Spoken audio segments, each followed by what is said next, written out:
प्रधानमंत्री नरेंद्र मोदी ने अमेरिकी टैरिफ के जवाब में देश भर में मिशन मैन्युफैक्चरिंग शुरू किया। इस मिशन के तहत घरेलू उत्पादन को बढ़ावा देने, रोजगार सृजन एवं नए टेक्नोलॉजी की तरफ जोर देने पर फोकस किया जाएगा। मोदी सरकार का मकसद भारतीय कंपनियों की प्रतिस्पर्धात्मकता को बढ़ाना व आयात पर निर्भरता कम करना है। मिशन का उद्घाटन राष्ट्रीय स्तर पर किया गया। इसमें युवाओं को ट्रेनिंग देने, एमएसएमईज को नए फंड उपलब्ध कराने और इलेक्ट्रिक वाहन मैन्युफैक्चरिंग बढ़ाने की नीतियां बताई गई। मिशन के तहत सुजुकी कंपनी का पहला ग्लोबल बैटरी इलेक्ट्रिक वाहन ई विटारा भी लॉन्च हुआ। इस पहल से भारत को निर्यात के नए अवसर मिलने की उम्मीद है। आज एक बार फिर दिल्ली ने वैश्विक प्रदूषण सूचकांक में शीर्ष जगह पा ली है। राजधानी का AQI लेवल 135 बताया जा रहा है, जो स्वास्थ्य के लिए चिंताजनक स्थिति मानी जाती है। PM 2.5 स्तर 44 माइक्रोग्राम प्रति घन मीटर और PM 10 स्तर 66 माइक्रोग्राम प्रति घन मीटर पर पहुंच गया। विश्व स्वास्थ्य संगठन के मानकों से काफी अधिक है यह प्रदूषण का आंकड़ा। बारिश के बावजूद हवा में जहरीले कणों की मौजूदगी कम नहीं हो रही। दिल्ली लगातार कई वर्षों से दुनिया के टॉप प्रदूषित शहरों में स्थान बना रहा है। मुख्य कारणों में वाहन, उद्योग, कचरा और पराली जलाने जैसी समस्याएं प्रमुख हैं। दिल्ली में हवा की गति कम होने के कारण प्रदूषक तत्व लंबे समय तक वातावरण में बने रहते हैं।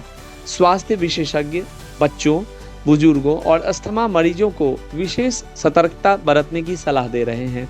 राजधानी क्षेत्र में अस्पतालों में वायु प्रदूषण से संबंधित बीमारियों वाले मरीजों की संख्या लगातार बढ़ रही है। सरकार ने नागरिकों को मास्क उपयोग करने, बाहर कम निकलने और घर में एयर प्यूरिफायर उपयोग करने की सलाह दी है। NGT और सुप्रीम कोर्ट के आदेशों के बावजूद कई कोल प्लांट्स में पूर्ण नियंत्रण नहीं हुआ है। विशेषज्ञ कहते हैं दिल्ली को मल्टी सेक्टर रणनीति अपनाने की सख्त जरूरत है। रोजाना के AQI आंकड़ों में हल्की गिरावट या बढ़त देखी जाती है, लेकिन औसत प्रदूषण स्तर अभी भी काफी ऊंचा है। दिल्ली में स्वस्थ वातावरण पाने के लिए जरूरी है कि सभी जरूरी क्षेत्रों पर कठोर कदम उठाए जाएं। वैष्णो देवी मंदिर की ओर जाने वाले तीर्थयात्रियों के लिए यह दिन बेहद दुखद रहा। जम्मू कश्मीर में तेज बारिश के कारण लैंडस्लाइड्स ने 30 से अधिक श्रद्धालुओं की जान ले ली। राहत दल तेजी से मौके पर पहुंचे, लेकिन रास्ते में मलबा होने के कारण बचाव कार्य बाधित हुआ। 13 से अधिक लोग घायल हुए हैं। SDRF और पुलिस ने 5 घंटे तक रेस्क्यू ऑपरेशन चलाया। घायलों को कड़ी सुरक्षा के बीच हॉस्पिटल पहुंचाया गया। मौसम विभाग ने अगले 2 दिन भारी बारिश की चेतावनी जारी की है। प्रशासन ने यात्रियों को यात्रा टालने पर सलाह दी है। जम्मू कश्मीर, पंजाब व हिमाचल ने स्कूलों को बंद कर दिया है। इस दुर्घटना ने स्थानीय प्रशासन की तैयारी पर सवाल उठाए। श्रद्धालुओं के लिए हेल्पलाइन नंबर जारी किए गए हैं। रूट पर हाई अलर्ट घोषित किया गया है। मुख्यमंत्री ने मृतकों के परिवार को मुआवजा देने की घोषणा की है। तीर्थ स्थल पर अतिरिक्त सुरक्षा इंतजाम किए गए। सोशल मीडिया पर राहत अनुरोध वायरल हो रहे हैं। मौसम विभाग लगातार अपडेट जारी कर रहा है। आगरा रेल डिवीजन में जन शताब्दी एक्सप्रेस पर बड़ा खतरा मंडराया। दिल्ली जा रही जन शताब्दी को एक मरम्मताधीन लूप लाइन पर मोड़ दिया गया। यह अति असुरक्षित ट्रैक था जिस पर काम चल रहा था और परिचालन निषिद्ध था। ट्रेन के चालक दल ने मरम्मत कार्यकर्ताओं द्वारा लगाया गया झंडा देखा। लोको पायलट ने वक्त रहते हुए आपातकालीन ब्रेक लगाकर ट्रेन को रोक लिया। रेलवे सूत्रों के अनुसार अगर ब्रेक न लगाया जाता तो बड़ा रेल हादसा हो सकता था। मामले में सुरक्षा मानकों की घोर अनदेखी हुई थी। यात्री के स्वास्थ्य संबंधी समस्या के कारण एक स्टेशन पर ट्रेन रुकवाने की कोशिश की जा रही थी। निर्देश समय पर लोको पायलट तक नहीं पहुंच सकी, जिससे ट्रेन आगे बढ़ गई। बाद में स्टेशन मास्टर और ट्रैफिक कंट्रोलर ने जल्दबाजी में ट्रेन को गलत ट्रैक पर मोड़ा। दोनों कर्मचारियों को अनुशासनात्मक कार्रवाई के तहत तत्काल निलंबित कर दिया गया है। घटना के बाद रेलवे प्रशासन ने वरिष्ठ अधिकारियों पर भी जवाबदेही तय करने की बात कही। यात्रियों में राहत और चालक दल की सतर्कता की सराहना हो रही है। रेलवे सुरक्षा को लेकर लापरवाही पर सख्त निर्देश दिए गए हैं। जांच पूरी होने तक सस्पेंड किए गए दोनों अधिकारियों के खिलाफ कार्रवाई रहेगी। सुप्रीम कोर्ट ने कहा है कि ऑनलाइन शोज जैसे यूट्यूबर और सोशल मीडिया इन्फ्लुएंसर का कंटेंट फ्री स्पीच का संरक्षण नहीं पाता है। फैसले के अनुसार ऐसे कंटेंट को कानूनी निगरानी में रखा जा सकता है। विवादित मामलों में कोर्ट हस्तक्षेप कर सकता है और इससे डिजिटल कंटेंट क्रिएटर्स पर असर पड़ेगा। यूट्यूबर्स और अन्य इन्फ्लुएंसर्स को अपनी सामग्री की जिम्मेदारी स्पष्ट करनी होगी। इस फैसले के बाद सोशल मीडिया उद्योग में बहस छिड़ गई है। दिल्ली पुलिस ने मानव तस्करी गिरोह का भंडाफोड़ करते हुए 4 आरोपियों को गिरफ्तार किया है।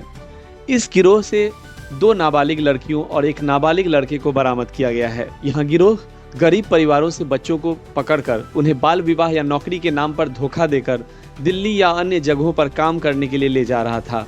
आरोपियों में एक दिल्ली का व्यवसायी और उसके 2 सहयोगी शामिल हैं, जो झारखंड और उड़ीसा से नाबालिग लड़कियों को लाकर रखते थे और जबरदस्ती घरेलू काम करवाते थे। बरामद नाबालिगों की उम्र कम होने के बावजूद झूठे दस्तावेजों से उनकी उम्र बढ़ाई गई थी। अभियोजन के दौरान ये लड़कियां किसी यौन शोषण से मुक्त पाई गईं, लेकिन उन्हें काम करने के बदले वेतन नहीं दिया जाता था। आरोपी मानव तस्करों के खिलाफ पुलिस ने मामला दर्ज कर आगे की जांच शुरू कर दी है। इस तस्करी का नेटवर्क गरीब इलाकों से लड़कियों को नौकरी का झांसा देकर लाने और बाद में जबरन काम करवाने पर आधारित था। पुलिस जांच के दौरान यह भी पता चला कि ये बच्चे मानव तस्करी के जरिए घरेलू नौकरियों या अवैध कार्यों में लगे होते थे। यह घटना दिल्ली में मानव तस्करी के खिलाफ चल रही सख्त कार्रवाई का हिस्सा है, जिससे बच्चों और नाबालिगों को अपराधियों से बचाया जा सके। इस मामले में आगे की जांच जारी है और अन्य गैंग के सदस्यों की भी तलाश की जा रही है। दर्शकों, आज बड़ी खबर आ रही है बिहार के नालंदा जिले से। राज्य सरकार के वरिष्ठ मंत्री श्रवण कुमार पर मंगलवार देर रात जानलेवा हमला हुआ। घटना उस समय घटी जब मंत्री अपने विधानसभा क्षेत्र से कार्यक्रम से लौट रहे थे। बताया जा रहा है ग्रामीणों का एक गुस्साया समूह अचानक उनके काफिले के सामने आ गया। नाराजगी इतनी थी कि लोगों ने पथराव शुरू कर दिया, काफिले को कई किलोमीटर तक खदेड़ा। इस बीच मंत्री के सुरक्षा कर्मियों ने हालात काबू करने की कोशिश की, लेकिन भीड़ इतनी उग्र थी, बॉडीगार्ड को गंभीर चोटें आई। गोली चलने की भी चर्चा है, हालांकि इसकी आधिकारिक पुष्टि अब तक नहीं हुई। मौके पर अफरा तफरी मच गई, गाड़ियां तोड़ी गई और कई लोग घायल बताए जा रहे हैं। पुलिस बल देर से पहुंचा, जिसके चलते काफी नुकसान हो चुका था। हालात बिगड़ते देख अतिरिक्त फोर्स और दंगा नियंत्रण इकाई को बुलाना पड़ा। मंत्री श्रवण कुमार किसी तरह सुरक्षित निकाल लिए गए। इस घटना ने नालंदा ही नहीं बल्कि पूरे बिहार की राजनीति में भूचाल ला दिया है। विपक्ष ने सवाल उठाया कि मंत्री तक ही सुरक्षित नहीं तो आम जनता कितनी सुरक्षित है। वहीं सत्ता पक्ष का कहना है कि घटना के पीछे राजनीतिक साजिश हो सकती है। श्रवण कुमार मुख्यमंत्री नीतीश कुमार के बेहद करीबी माने जाते हैं। वे कई बार मंत्री पद पर रह चुके हैं और नालंदा क्षेत्र में उनका अच्छा प्रभाव है। स्थानीय मुद्दों पर लंबे समय से असंतोष पनप रहा था। आज यह गुस्सा फूट पड़ा। ग्रामीणों का कहना है कि क्षेत्र की समस्याओं पर ध्यान नहीं दिया गया। यही नाराजगी अचानक हमले का रूप ले बैठी। पुलिस ने घटना की जांच के आदेश दिए हैं। चप्पे चप्पे पर सुरक्षा बल तैनात कर दिए गए हैं। मुख्यमंत्री नीतीश कुमार ने इस हमले की कड़ी निंदा की है और दोषियों पर सख्त कार्रवाई का आश्वासन दिया है। घायल बॉडीगार्ड का इलाज पटना के अस्पताल में चल रहा है। प्रशासन ने लोगों से शांति बनाए रखने की अपील की है। तो दर्शकों, नालंदा की जमीन पर हुआ यह हमला सिर्फ एक मंत्री पर हमला नहीं बल्कि सुरक्षा व्यवस्था और जनता के गुस्से पर भी गंभीर सवाल खड़े करता है। अब देखना यह है कि जांच के बाद असली सच कब सामने आता है। अमेरिका द्वारा भारत पर 50% टैरिफ लगाने और रूस से तेल खरीदने पर दबाव डालने के बाद प्रधानमंत्री नरेंद्र मोदी ने राष्ट्रपति ट्रंप की लगातार 4 फोन कॉल्स उठाने से इनकार कर दिया। जर्मन अखबार FAZ और अमेरिका के विशेषज्ञों ने कहा कि ट्रंप की रणनीति भारत के सामने फेल साबित हुई है और पीएम मोदी ने देशहित, किसानों व कूटनीतिक स्वायत्तता के लिए अमेरिकी दबाव का विरोध किया है। भारत अमेरिका संबंधों की एक नई कड़ी में एक बड़ा घटनाक्रम सामने आया है। अमेरिकी राष्ट्रपति ट्रंप ने प्रधानमंत्री मोदी को बीते हफ्तों में 4 बार फोन किया, लेकिन पीएम मोदी ने जवाब नहीं दिया। कारण यह है कि अमेरिका ने भारतीय सामान पर रिकॉर्ड 50% टैरिफ लगा दिए हैं, जिसमें रूस ने खरीदे तेल का मुद्दा भी है। जर्मन अखबार फ्रैंकफर्ट एलेजेमेन ज्यूटंग के अनुसार मोदी का कॉल न उठाना उनकी नाराजगी और सतर्कता का प्रतीक है। विशेषज्ञ मार्क फ्रेजर ने कहा, अमेरिका की इंडो पैसिफिक स्ट्रैटेजी भारत के सामने टूटती दिख रही है। अमेरिकी रणनीति भारत को दबाव में लाने की थी, जिसमें फार्म प्रोटेक्शन, बाजार खोलने और रूस से डील बंद करने के मुद्दे हावी थे। इंडिया के किसानों और विदेश संबंधों को लेकर मोदी ने ट्रंप के दबाव को नजरअंदाज किया। राजनीतिक विश्लेषकों के मुताबिक ट्रंप के लगातार कॉल्स के बावजूद मोदी अपने रुख पर अड़े रहे। जर्मन अखबार ने बताया कि भारत अब अमेरिका पर निर्भर रहने के बजाय अपनी स्वतंत्र रणनीति पर चल रहा है। भारत ने वैश्विक राजनीति में अपनी राह अलग चुनी है। अमेरिकी एक्सपर्ट्स ने समझाया, यह केवल टैरिफ या ट्रेड वार नहीं बल्कि भारत की रणनीतिक संप्रभुता का प्रदर्शन है। जर्मन FAZ ने आगे लिखा, अब मोदी सरकार संघाई सहयोग संगठन SCO शिखर सम्मेलन में नए समीकरण बना रही है। सार्वजनिक व राजनीतिक स्तर पर भारत में ट्रंप के प्रति नजरिया बदलता दिख रहा है। अमेरिका में भी यह सवाल उठ रहा है कि क्या भारत पर दबाव डालना इतनी आसानी से संभव है? भारत की विदेश नीति अब चीन, रूस और अन्य देशों से जुड़े महत्वपूर्ण हितों को ध्यान में रखते हुए बनाई जा रही है। फिल्म महाअवतार नरसिम्हा ने बॉक्स ऑफिस पर अभूतपूर्व सफलता हासिल की है। अब तक 33 दिनों में इस फिल्म ने कुल 234.75 करोड़ रुपए की कमाई कर ली है, जिसमें से हिंदी भाषा में 175.53 करोड़ रुपए शामिल हैं। विश्वव्यापी कुल कमाई 300 करोड़ रुपए से भी ऊपर पहुंच गई है, जो इसे पहली भारतीय एनिमेटेड फिल्म बनाती है जिसने 300 करोड़ क्लब में स्थान पाया हो। 33वें दिन फिल्म ने 1.64 करोड़ रुपए की कमाई की, जो पिछले दिनों की तुलना में 21.5% की बढ़ोतरी है। बजट लगभग 15 करोड़ रुपए था। हिंदी संस्करण की कमाई 175.53 करोड़ रुपए तक पहुंच चुकी है। फिल्म ने 2025 के बॉक्स ऑफिस में अब तक की सबसे बड़ी एनिमेटेड फिल्म के रूप में सफलता पाई है। हालांकि फिल्म को वार 2 जैसी बड़ी फिल्मों से कड़ी टक्कर मिली है, लेकिन महाअवतार नरसिम्हा महत्वपूर्ण स्थान बनाए हुए है। फिल्म की कहानी भावनात्मक संवेदनशीलता और भारतीय पौराणिक कथा पर आधारित होने के कारण यह दर्शकों के बीच बहुत लोकप्रिय हुई। आगामी प्रतिस्पर्धी फिल्मों के चलते स्क्रीन संख्या में कमी हो सकती है, जिससे आगे की कमाई पर असर पड़ सकता है। इसके बावजूद महाअवतार नरसिम्हा ने हिंदी सिनेमा में एनिमेटेड फिल्मों के लिए एक नया मील का पत्थर स्थापित किया है। आइए चलते हैं महाअवतार नरसिम्हा की पूरी स्टोरी संक्षेप में। फिल्म महाअवतार नरसिम्हा भगवान विष्णु के प्रसिद्ध 2 अवतारों वराह और नरसिंह की पौराणिक कथा पर आधारित एक भारतीय एनिमेटेड महाकाव्य है। कहानी की शुरुआत महर्षि कश्यप और उनकी पत्नी दिति से होती है, जिनके गर्भ में 2 राक्षस होते हैं, एक हिरण्याक्ष और दूसरा हिरण्यकश्यप। ये दोनों राक्षस अत्यंत शक्तिशाली होते हैं और पूरे ब्रह्मांड में अत्याचार मचाने लगते हैं। हिरण्याक्ष भूमि देवी यानी पृथ्वी को अपहरण कर पाताल लोक में बंद कर देता है।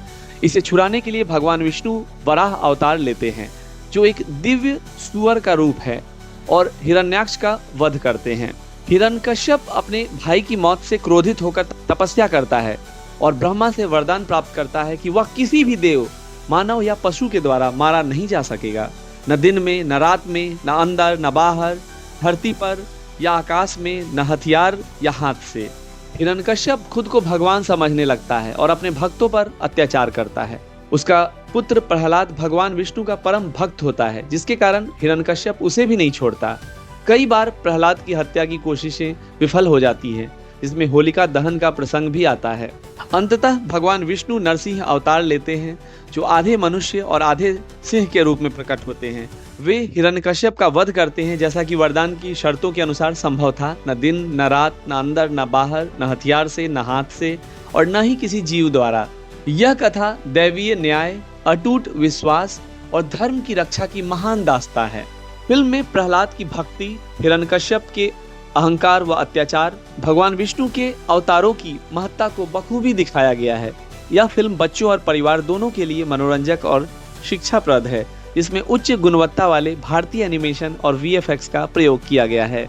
यह फिल्म भगवान विष्णु के दशावतार की श्रृंखला की पहली कड़ी है और भारतीय पौराणिक कथाओं का आधुनिक प्रस्तुतिकरण है। नमस्कार दोस्तों, स्वागत है आपका हमारे चैनल पर। आज हम बात करने वाले एक बेहद दिलचस्प फिल्म एक चतुर नार के ऑफिशियल ट्रेलर की, जिसमें नजर आ रही हैं दिव्या खोसला, नील नितिन मुकेश, और इस फिल्म को डायरेक्ट किया है उमेश शुक्ला ने। फिल्म रिलीज हो रही है 12 सितंबर 2025 को। सबसे पहले बात करें तो ट्रेलर का टोन बहुत ही यूनिक है। इसमें कॉमेडी ड्रामा का जबरदस्त तड़का है। एक चतुर नार नाम सुनते ही लोगों के दिमाग में मस्ती और नटखट अंदाज आता है, और ट्रेलर भी ठीक वैसा ही मजा देता है। बैकग्राउंड म्यूजिक हल्का फुल्का है, लेकिन डायलॉग्स शार्प और कैची हैं। ट्रेलर से जो झलक मिलती है वो ये कि कहानी है एक स्मार्ट, चालाक और महत्वाकांक्षी औरत की, जिसे निभा रही हैं दिव्या खोसला। नील नितिन मुकेश यहाँ एक गंभीर लेकिन कॉमिक टच वाले किरदार में दिखते हैं। दोनों के बीच की केमिस्ट्री ट्रेलर में बहुत इंटरेस्टिंग लग रही है। उमेश शुक्ला पहले भी OMG माई गॉड और 1 Not 2 Not Out जैसी फिल्में दे चुके हैं, इसलिए यहाँ भी समाज पर व्यंग और मजेदार ट्विस्ट दिखने वाला है। दिव्या खोसला ने अपने रोल में काफी कॉन्फिडेंस दिखाया है। उनका किरदार एकदम चुलबुला और स्मार्ट लगता है। नील नितिन मुकेश का लुक थोड़ा सीरियस है, लेकिन उनकी टाइमिंग कॉमिक सिचुएशंस में दमदार लगती है। सपोर्टिंग कास्ट भी ट्रेलर में झलकती है और हर कोई अपनी जगह पर परफेक्ट बैठता है। ट्रेलर के डायलॉग्स चुटीले और हंसी मजाक से भरे हैं। बैकग्राउंड स्कोर हल्का फुल्का और पुराने क्लासिक एक चतुर नार गाने से इंस्पायर्ड टोन लिए हुए है जो नॉस्टैल्जिया भी क्रिएट करता है। कैमरा वर्क और सेट डिज़ाइन काफ़ी कलरफुल और आकर्षक है। उमेश शुक्ला का डायरेक्शन साफ दिखाता है कि फिल्म केवल कॉमेडी नहीं बल्कि एक मैसेज भी देने वाली है। दर्शकों को ये ट्रेलर काफ़ी पसंद आ रहा है, बहुत ही पॉजिटिव रिस्पॉन्स है। साथ ही दिव्या नील की जोड़ी काफ़ी ताज़ा और दिलचस्प लग रही है।